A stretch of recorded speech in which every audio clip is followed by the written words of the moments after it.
그러니까 엘로힘 하면은 온 천지에 충만하신 하나님이 되는 것입니다. 말하자면 모든 존재들 이면에 존재하는 그러한 하나의 그러한 신적 존재가 된다. 이렇게 우리는 이해할 수 있다는 것입니다. 이것이 바로 신화가 얘기하고 있는 보이지 않는 세계에 대한 모습인 것입니다. 이것이 바로 분유 개념이고요. 이것이 바로 창조의 원리라는 것입니다. 그리고 이것이 신화의 원리라는 것입니다. 이것이 이제 엘로힘에 대한 개념 정의인 것입니다.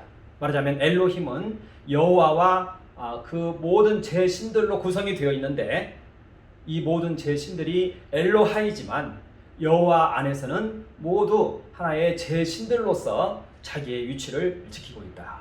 그리고 이들이 여호와와 함께 하나 되어서 활동한다. 이들 모두에게 자신들의 독자적인 인격이 있음에도 불구하고 이들은 여호와와 하나 되어서 움직이고 있다. 이것이 바로 엘로힘이라는 개념 정의라는 것입니다.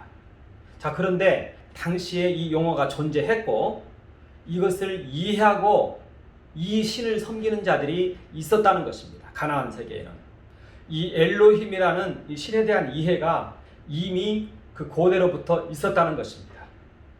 이 엘로힘이라는 이러한 신에 대한 이해, 지금 제가 말씀드린 이러한 이해를 말하는 것입니다. 이러한 이해가 이미 아브라함의 때부터 있었다는 것입니다. 신을, 엘로힘을, 하나님을 이와 같이 이해하는 사람들이 아브라함의 때부터 이미 있었다는 것입니다. 말하자면 이 사람들을 가리켜서 우리는 고대의 지혜자들이다 이렇게 표현할 수가 있습니다. 아브라함의 때부터 이러한 사람들이 가나안 지역에 있었다는 것입니다. 우리가 잘 알다시피 아브라함은 메소포타미아 신화 세계의 출신의 사람입니다. 메소포타미아 신화를 잘 알고 있는 사람이고요. 신을 섬기는 그러한 그 전각장이의 그 아들이었습니다. 말하자면 그 당시에 메소포타미아의 신화 속에서 가장 중심이 되는 신화가 마르둑 신화였는데요. 마르둑과 샤마슈 그리고 신 이렇게 세 신이 주신이었습니다. 주된 신이었다는 것이죠. 이 중에서 신은 달신을 말했는데요. 바로 이 달신을 섬기는 사람이었습니다. 그러니까 메소포타미아 신화의 핵심부에 있었던 사람인 것입니다. 그러니까 메소포타미아 신화를 잘 아는 사람인 것입니다. 자, 그런데 이때 여기에서 의문이 일어나기 시작하는 것입니다. 말하자면 메소포타미아의 신화의 세계에서 그 신화를 깊이 알고 잘 알고 또 이것을 업으로까지 삼고 있는 그러한 사람이었는데 이제 여기에서 이제 문제가 발생을 한 것입니다. 이상하더라는 것입니다. 말하자면 신화의 세계를 당시의 메소포타미아 신화의 이 신화의 세계 속에 들어가 보면 너무 어지럽습니다. 전쟁과 이런 싸움에 의해서 신들의 전쟁을 통해서 모든 만물이 생성이 되어지는 이러한 형태를 메소포타미아 신화가 가지고 있었던 것입니다. 그 당시에는 메소포타미아 지역에 문명이 발달했습니다. 말하자면 그곳만 이제 치안이 보장되고 삶이 보장되는 것이었고 다른 쪽은 이제 거의 황무지였기 때문에 삶이 보장되는 지역이 아니었습니다. 그러니까 메소포타미아 문명권 안에서 이러한 신들을 섬기고 살아야만 됐던 것입니다. 아브라함도 마찬가지였던 것입니다. 그런데 이상합니다. 말하자면 이 신화를 좇아서 이 신화 속에 있는 신들을 섬기면서 살고 있는데 너무 어지럽습니다. 그리고 이것을 정치적으로 이용하고 있습니다. 말하자면 마르둑의 아들이 지금 현재의 왕이다. 이런 식으로 해서 이 신화가 유포됐던 것입니다. 이때 아브라함이 생각을 할 때, 그리고 지혜자들이 생각을 할 때, 이 세계는 이렇게 질서정연한데 이 신들의 세계는 너무나 혼란스럽습니다. 그리고 신들이 너무나 신들답지가 않습니다. 그러면서 여기에서 오류를 발견했다는 것입니다. 이 모든 제 신들 위에 엘로하가 있을 것이다 라고 얘기를 했던 것입니다. 이 신들을 컨트롤하는 최고신이 존재한다 이런 생각을 하기에 이르렀던 것입니다. 그가 바로 이제 엘로하였고 말하자면 메소포타미아에 있는 모든 신들은 하나의 엘림이고 제신들이고 이 제신들 중에서도 타락한 신들이고 그러니까 이렇게 어지러운 거죠. 엘로하를 빼고 자기들끼리 이 모든 것을 이야기하고 있으니까요. 그런데 이러한 것들이 틀렸고 진정한 엘로하가 존재하고 그리고 이들의 공동체로서 엘로힘이 존재할 것이다 라고 믿는 무리들이 생겨났다는 것입니다. 아브라함도 바로 이 엘로힘의 신앙을 하는 사람이었고, 또 가나안에 있는 많은 사람들이, 왕들이 바로 이 엘로힘 신앙을 하는 사람들이었을 가능성이 매우 높다는 것입니다. 우리는 이것을 창세기에서 살펴볼 수 있습니다. 우리 지난 시간에도 살펴보았듯이 아브라함이 살던 곳에 큰 나라가 한 6개국 정도가 있었습니다. 그리고 그보다 더 작은 나라들도 아마 있었던 것 같습니다. 여기에 전쟁이 일어나서 이제 그돌라오멜 왕이 이 모든 지역을 이제 침략을 하고 이 재물들을 빼앗아서 돌아가고 있을 때 아브라함이 쫓아가서 그들 찾아왔습니다. 이랬을 때 나와서 환영을 했는데, 말하자면 이 6개국의 왕들과 또 샬렘 왕 멜기세덱이 함께 나와서 이 아브라함을 축복합니다. 이때 멜기세덱은 엘로힘의 제사장이었습니다. 그리고 멜기세덱도 하나의 나라의 왕으로 불리우고 있습니다. 살렘 왕입니다. 그러니까 군소 국가들이 그 당시에는 이 국가라는 이름이 공동체만 이루어도 국가라고 불렸던 것 같습니다. 그러니까 그들이 있었던 것입니다. 이랬을 때 6개국의 이러한 왕들이 샬렘 왕 멜기세덱의 지위를 인정하고 있습니다. 말하자면 멜기세덱을 자신들을 위한 제사장으로 인정을 하고 있었던 것입니다. 그렇다면은 이 소돔과 고모라를 비롯한 많은 나라들이 이 엘로힘 신앙에 대해서 이해를 하고 있었다는 것입니다. 그렇기 때문에 멜기세덱을 인정을 했던 것입니다. 자신들의 대표로 나서서 아브라함을 축복할 때 그것을 인정을 했다는 것입니다. 자, 그런데 이제 또 이 소돔과 고모라가 이 타락으로 인해서 멸망을 했습니다. 아브라함이 이제 살 곳을 찾아서 떠났습니다. 그래서 그가 간 곳이 그랄 지역입니다. 그런데 이 그랄 왕 아비멜렉이 또 엘로힘을 알고 있는 것입니다. 아마 아브라함은 그 소식을 듣고 그 지역으로 갔을 수도 있습니다. 자, 그런데 이제 아비멜렉이 이제 사라를 불러들여서 이제 사라가 궁궐로 들어가게 되었습니다. 자, 그런데 이때 아비멜렉이 꿈을 꾸는데 엘로힘이 나타났다고 말합니다. 엘로힘이 나타난 것입니다. 그래서 네가 데려온 그 여인은 선지자의 아내이다 라고 말을 하면서 그 아내를 범했을 때 내 나라를 크게 벌을 주겠다고 얘기를 했던 것입니다. 그래서 아비멜렉이 이 엘로힘에게 이야기를 합니다. 아도나이 하면서 얘기를 합니다. 주여 하면서 얘기를 합니다. 주여 했다는 얘기는 섬기고 있다는 뜻입니다. 주여, 의로운 백성도 멸망하나이까? 이렇게 질문을 합니다. 내가 모르고 그랬습니다 하면서 의로운 백성이라는 용어를 엘로힘 앞에서 사용하고 있습니다. 그리고 이제 아침에 이 아비멜렉이 사람들을 모으고 아브라함을 불러서 이렇게 얘기합니다. 내가 왜 나에게 그렇게 말을 해서 내 나라가 이렇게 죄 가운데 빠지고 내 나라를 위기 가운데 하려고 했느냐라고 이렇게 아브라함에게 묻습니다. 그러자 아브라함이 이렇게 말을 합니다. 내가 여기에 왔는데 백성들 중에 하나님을 두려워함이 없었습니다. 엘로힘에 대한 두려움이 없었습니다. 그래서 제가 속였습니다. 그리고 원래 이 사람도 내 누이였습니다. 이렇게 얘기를 합니다. 그러니까 이 얘기를 잘 들어보면은요, 엘로힘에 대한 개념들이 모두에게 있었다는 것입니다. 그리고 아비멜렉은 엘로힘을 향하여서 주여라고 얘기를 하고 있었다는 것입니다. 그리고 아브라함은 이 소식을 듣고 그 지역으로 갔다는 것입니다. 말하자면 가나안 지역은 그 당시에 하나의 불모지였는데요. 말하자면 메소포타미아의 문명권에서 이러한 잘못된 신들에 대한 이해를 이해를 알고 이제는 종교의 자유를 찾아서 온 사람들이 나라를 이루었다는 것입니다. 이러할 가능성이 매우 높다는 것입니다. 그 당시에는 모두 다 신들을 섬겼습니다.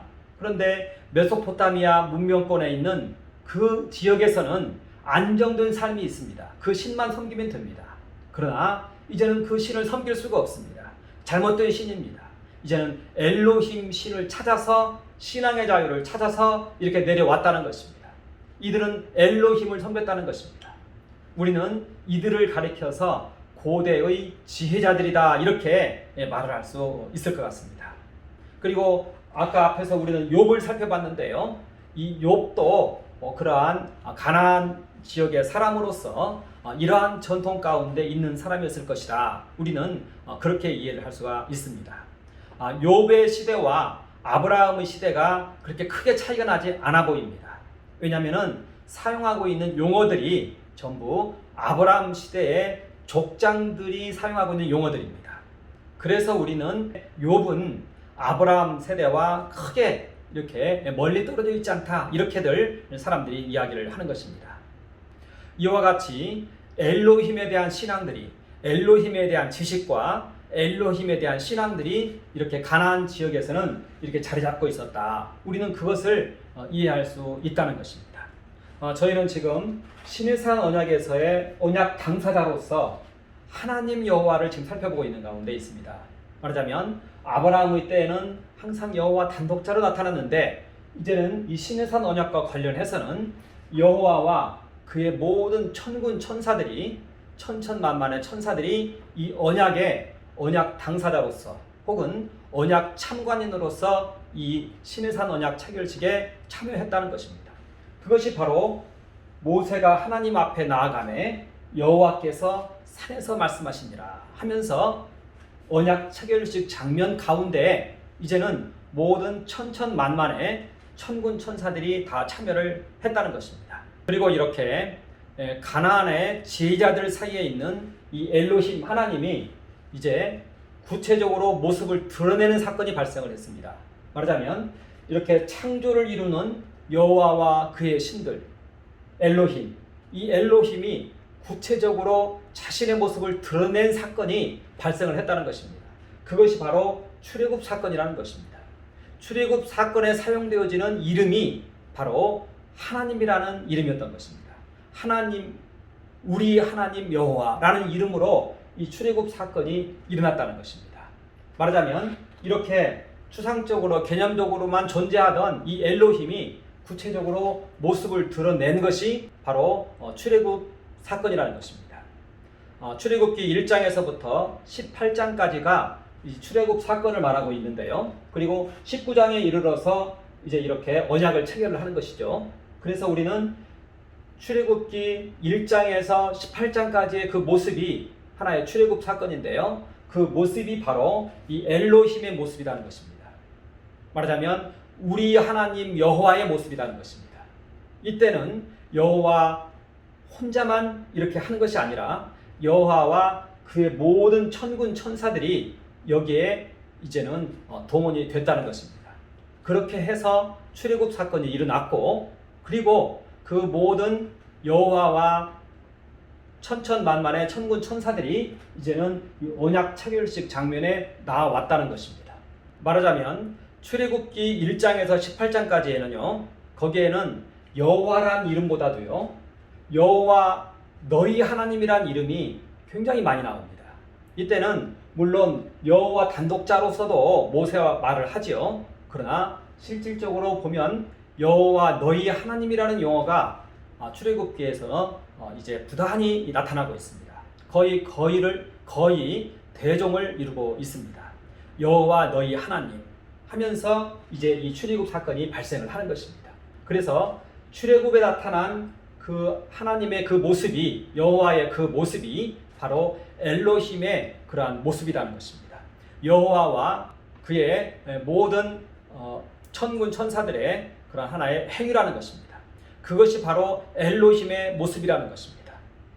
그 내용을 간단히만 좀 말을 하자면요, 10가지 재앙을 일으켰습니다. 해서 물이 피가 되고 개구리가 모든 집들 위로 올라오고 파리, 가축, 독종, 우박, 메뚜기 그리고 전체 흑암이 덮이고 그리고 장자들을 치는 이러한 10가지 재앙이 애굽에 이제 일어났던 것입니다. 그런데 이스라엘이 거하는 고센 땅에는 이런 일들이 발생하지 않았습니다.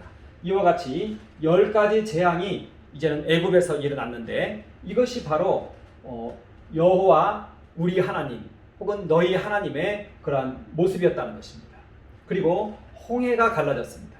여기에서 거센 바람이 불어서 이제 홍해 바다를 가르고 땅을 마르게 해서 거기에 이스라엘 백성들이 이제는 탈출을 할 수 있게 했던 것입니다. 거의 200만 명 정도로 이렇게 추산을 합니다.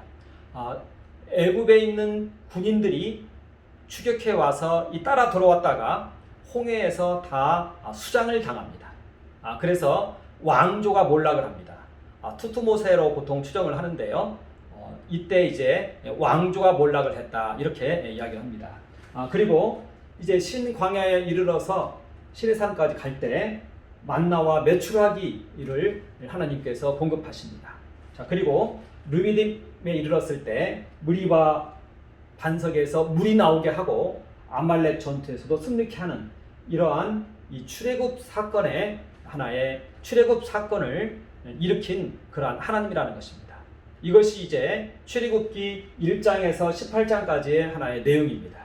말하자면 하나의 거대한 출애굽 사건과 관련해서 일어난 하나의 큰 이적을 이렇게 이제 기록을 하고 있는 것이죠. 이것이 출애굽기 1장에서 18장까지의 내용입니다. 자, 그리고 이제 19장에 들어갑니다. 그러면서 19장 3절에서 이렇게 언약 차결식 장소에 모세가 나왔을 때 이제 여호와께서 말씀하십니다. 내가 애굽 사람에게 어떻게 행하였음과 내가 어떻게 독수리 날개로 너희를 인도하였음을 너희가 보았느니라. 이게 이제 하나의 언약 조항인 것입니다. 말하자면 출애굽기 1장에서 18장까지의 그 큰 이적을 통해서 너로 큰 민족을 이루고 라고 얘기했던 아브라함의 그 언약을 성취시켰던 것입니다. 그리고 이것이 이제 하나의 언약 조항으로 들어온다는 것입니다. 그리고 여기에 출애굽기 20장 1절을 하나 추가를 해야 되는데요. 거기에서는 내가 너희 하나님 여호와다 이 조항이 거기에 나타납니다.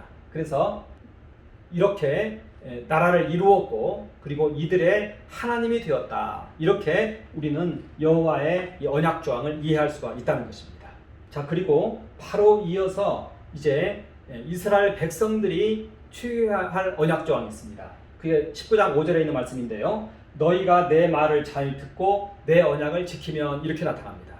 여기서 보면 내 말을 잘 듣고 내 언약을 지키며 하면서 여호와 자신을 언급하고 있습니다. 그것은 뭐냐면 이스라엘 백성들이 수행해야 할 이 언약 조항 내에는 말하자면 언약 당사자에 대한 이해가 이 안에 함께 있다는 것입니다. 우리는 이것을 지난번 아브라함 언약을 살펴볼 때도 살펴봤습니다.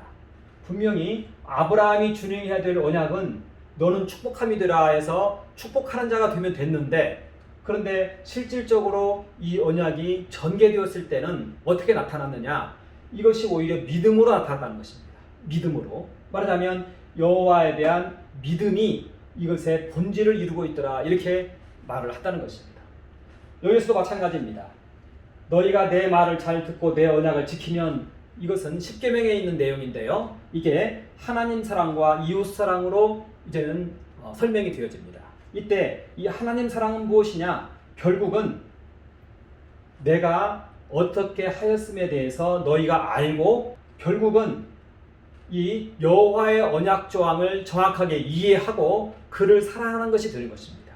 그러니까 하나님 사랑은 결국은 언약 상대방인 여호와 하나님을 이해하는 것이 이 안에 깊이 포함이 되어 있다는 것입니다.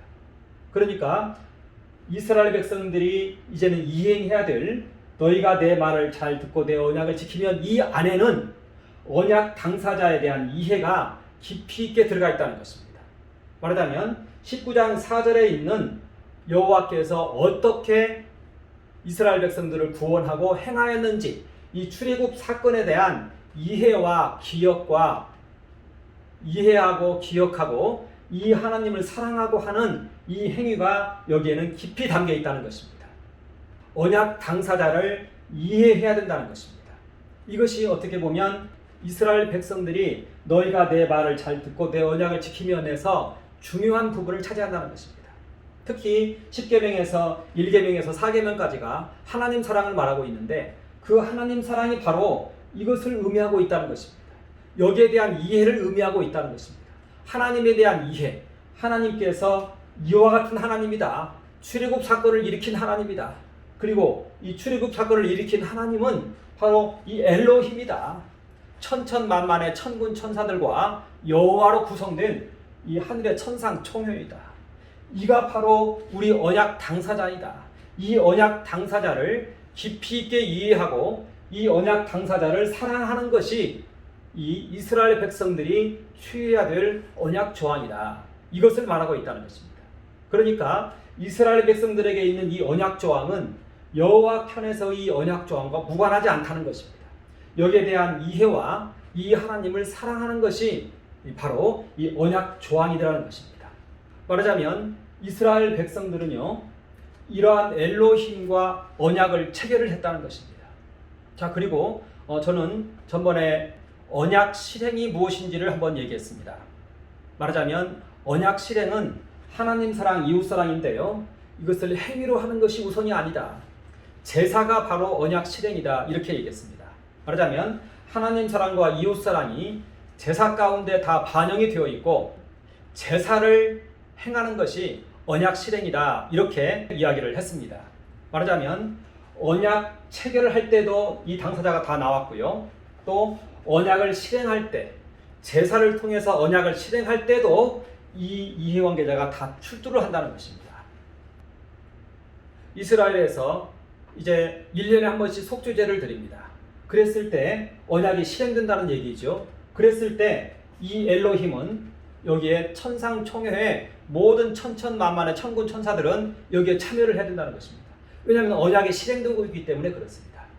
말하자면 이 출애굽 사건을 기억하는 것, 이 사건을 기억하는 것은 바로 이 하나님을 기억하는 것이고 이 하나님이 이 언약 실행 장면에서 출석한다는 것입니다. 이 의미를 가지고 있다는 것입니다. 이렇게 해서 이제 이스라엘 내에서 제사가 진행이 됩니다. 번제가 진행이 되고 속죄제가 진행이 됩니다. 이게 계속해서 진행이 됩니다.